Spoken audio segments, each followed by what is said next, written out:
wonderful to be back. I spent 5 years of my life flying with the Red Arrows, so it's always nice to come back to Scampton. A lot of familiar faces and obviously familiar aeroplanes. We're seeing aeroplanes close to the ground through pylons. You just don't see that anywhere else. So it brings together the best pilots in the world. It brings fans of motorsport, people who love adrenaline sports and exciting sports.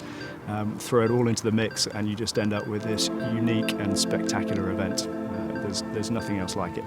Well, I suppose there are a lot of similarities between these aeroplanes and or flying with the Red Arrows and flying with the Rebel Air Race, but also there are a lot of differences as well. I guess the things that are the same between the Red Arrows and the Rebel Air Race is that same sense of teamwork and that sort of camaraderie.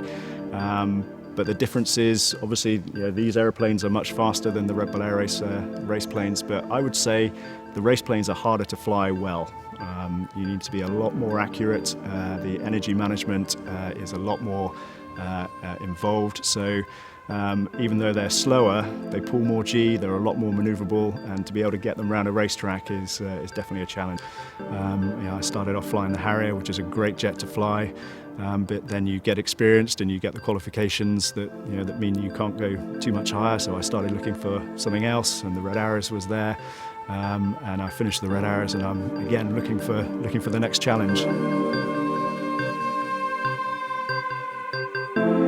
The pressure of flying with 9 people collectively in a team where everybody has to get it right at the right time is it's another challenge. I mean, it's immense because from a risks point of view, you have to have really good understanding of all the risks involved. If something goes wrong with any of the planes in any particular maneuver, where's his exit path, they all know these things, and it takes time to learn that. And the teamwork is what I really love. I mean, you look at this place, the amount of teamwork required to make it happen.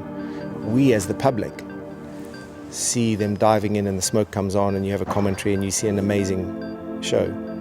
What you just have to understand is what happens in the background before they put the smoke on. That's incredible. In terms of raw piloting skills, things are quite similar. So the way that you use the stick and the rudder, and particularly in the Red Arrows, we use the rudder more than most jet pilots.